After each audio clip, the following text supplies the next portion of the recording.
Hello everyone, welcome to Career Pathshala, and in this lecture we are going to learning our new command which is called delete command. तो delete command को start करने के लिए सबसे पहले इसको समझ लेते हैं। तो delete command अपने नाम की तरह ही बिल्कुल सिंपल है। delete command बेसिकली किसी भी हमारे टेबल में से किसी भी रो को डिलीट करने के लिए यूज होती है। तो इसको डिलीट करने का जो तरीका है, जो फॉर्मेट है, सिंटेक्स कुछ ये है। तो इसको कॉपी कर लेते हैं और अपने MySQL वर्कबेंच के ऊपर चलते हैं। वहां जाके हम चीजों को प्रैक्टिकली होते हुए देख रहे होंगे। तो हम अपने MySQL वर्कबेंच के ऊपर आ चुके हैं और अब जाके हम यहाँ पे देख रहे होंगे कि किस तरीके से डिलीट कमांड यूज हो रही है। सबसे पहले तो इसको कंट्रोल V कॉपी कर लेते हैं और सबसे पहले क्या करेंगे, डिलीट करेंगे। बेसिकली सबसे पहले सिंटेक्स समझ लेते हैं कि कमांड का सिंटेक्स क्या है और ये क्या कहना चाहता है। तो हमने अपडेट कमांड को देखा, अब हम डिलीट कमांड को यूज करने वाले हैं। तो डिलीट करना चाहते हैं मतलब डिलीट क्वेरी को लिखेंगे सबसे पहले, फिर हम फ्रॉम कीवर्ड को लिखेंगे और एक टेबल सेलेक्ट करेंगे कि किस पर्टिकुलर टेबल में से हमें किसी रो को डिलीट करना है। तो मुझे जो डिलीट करना है वो स्टूडेंट वाले टेबल में से करना है, स्टूडेंट्स, जिसमें कि वेयर कंडीशन लगाएंगे, जिसमें कि जो वेयर कंडीशन है, मतलब वेयर कंडीशन हमें क्यों लगानी है। सबसे पहले तो वेयर कंडीशन हमें इसलिए लगानी है क्योंकि अगर हम वेयर कंडीशन नहीं लगाएंगे तो हमारा जो कंप्लीट डेटा है टेबल के अंदर सारा का सारा डेटा रिमूव हो जाएगा। तो वेयर कंडीशन लगाना इसलिए इम्पोर्टेंट होता है क्योंकि वेयर कंडीशन हम डिफाइन करेंगे तो हमारे डेटाबेस में जाके अगर हम रन कराते हैं कमांड तो हमें पता होगा कि किस कंडीशन को, किस कंडीशन की रिक्वायरमेंट को फुलफिल करने के लिए हम चीज़ों को डिलीट या अपडेट करना चाहते हैं। तो इस रिक्वायरमेंट को फुलफिल करने के लिए मैं एक वेयर कंडीशन यहाँ पे देने वाली हूँ।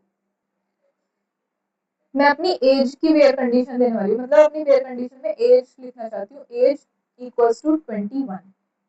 अब ये क्या कर रहा है, ये एज इक्वल्स 21 वाला जो कॉलम है, उस मतलब एज वाला जो कॉलम है उसमें 21 वाली जो एज है वो पर्टिकुलर एज वाला जितना भी डेटा है वो सारा का सारा डिलीट हो जाएगा स्टूडेंट वाले टेबल में से। तो पहले इसको एग्जीक्यूट कर लेते हैं, एग्जीक्यूट, और फिर इस वाली select all from student command को यूज करके अपने डेटा को देख रहे होंगे। तो एग्जीक्यूट, तो अब आप देख सकते हैं कि हमारा जो डेटा है उसमें जो एज वाला कॉलम है, वैसे तो हमने जो डिफाइन किया था अपनी एजेस, वहां पे हमारे पास सिक्स रोज थी, उसमें 21 और 21 एज जो थी वो दो बार आ रही थी, मतलब दो रोज में सेम एज थी। और मैंने यहाँ पे डिलीट कमांड लिखी, तो डिलीट कमांड ने क्या किया, जिन पर्टिकुलर रोज में एज 21 थी उन पर्टिकुलर रोज को डिलीट कर दिया। डिलीट करने के बाद हमें वो रोज अपने अब डेटा में नहीं दिखाई दे रही है। इवन दो इससे पहले हमने अपडेट कमांड रन की थी, तो अपडेट कमांड में हमने जो आईडी की वैल्यू थी, मतलब 22 एज से जितने भी बड़े वाले स्टूडेंट्स हैं उनके लिए आईडी की वैल्यू सेट की थी 100।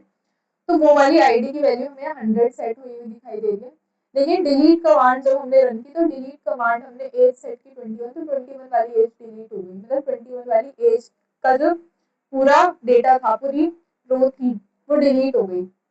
इस तरीके से डिलीट कमांड को लिखना जरूरी होता है। और मेक श्योर जब आप डिलीट कमांड को लिख रहे हो तो आप वेयर क्लॉज को जरूर लगाएं, क्योंकि ये कंडीशन अगर आप नहीं देते हैं तो पर्टिकुलर टेबल में से जो टेबल आपने सेलेक्ट किया वो सारा का सारा टेबल का डेटा ही डिलीट हो रहा होगा।